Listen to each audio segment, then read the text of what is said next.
Charlie and the Chocolate Factory, Chapter 10, The Family Begins to Starve.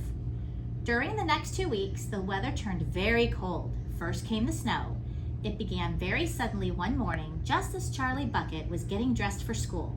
Standing by the window, he saw the huge flakes drifting slowly down out of an icy sky that was the color of steel. By evening, it lay 4 feet deep around the tiny house, and Mr. Bucket had to dig a path from the front door to the road.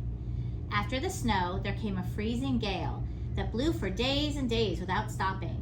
And oh, how bitter cold it was.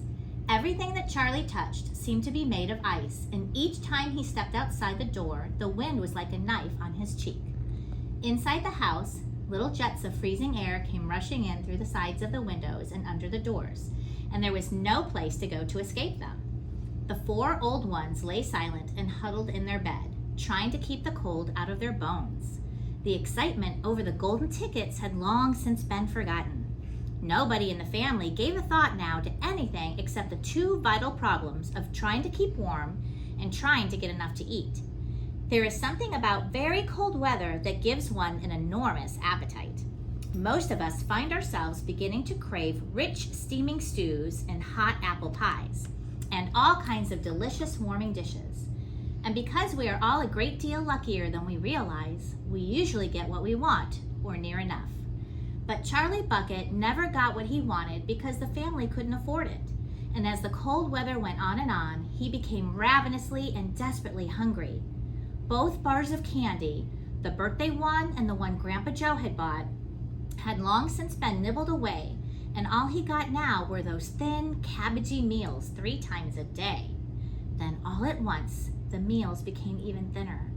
The reason for this was that the toothpaste factory, the place where Mr. Bucket worked, suddenly went bust and had to close down. Quickly, Mr. Bucket tried to get another job, but he had no luck. In the end, the only way in which he managed to earn a few pennies was by shoveling snow in the streets.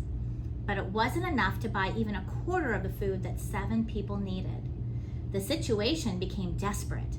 Breakfast was a single slice of bread for each person now, and lunch was maybe half a boiled potato. Slowly but surely, everybody in the house began to starve. And every day, little Charlie Bucket, trudging through the snow on his way to school, would have to pass Mr. Willy Wonka's giant chocolate factory. And every day, as he came near to it, he would lift his small pointed nose high in the air and sniff the wonderful sweet smell of melting chocolate. Sometimes he would stand motionless outside the gates for several minutes on end, taking deep, swallowing breaths as though he were trying to eat the smell itself. "That child," said Grandpa Joe, poking his head up from under the blanket one icy morning, "that child has got to have more food.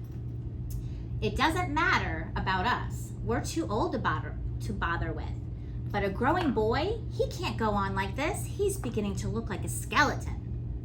"What can one do?" murmured Grandma Josephine miserably. "He refuses to take any of ours.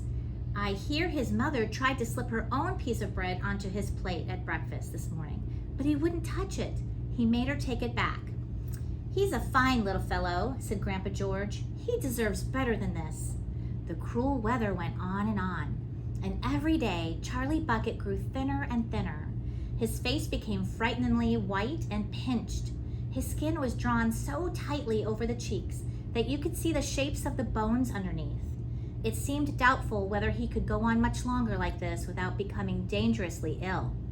And now, very calmly, with that curious wisdom that seems to come so often to small children in times of hardship, he began to make little changes here and there in some of the things that he did, so as to save his strength.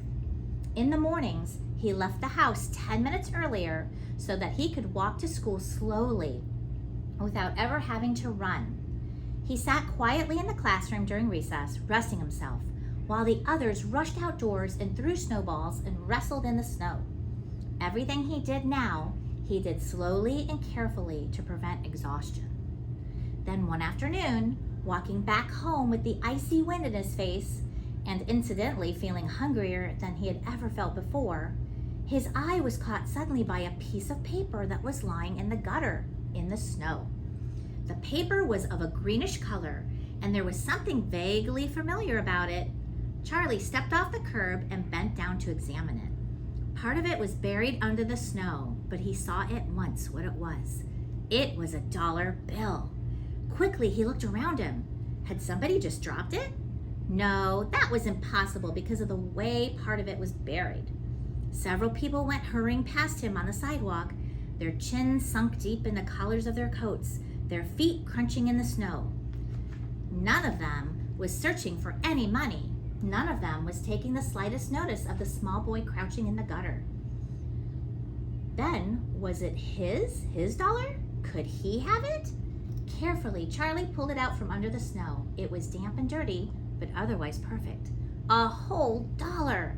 He held it tightly between his shivering fingers, gazing down at it. It meant one thing to him in that moment, only one thing. It meant food. Automatically, Charlie turned and began moving toward the nearest shop. It was only 10 paces away. It was a newspaper and stationery store, the kind that sells almost everything, including candy and cigars. And what he would do, he whispered quickly to himself, he would buy one luscious bar of candy and eat it all up, every bit of it, right then and there. And the rest of the money he would take straight back home and give to his mother.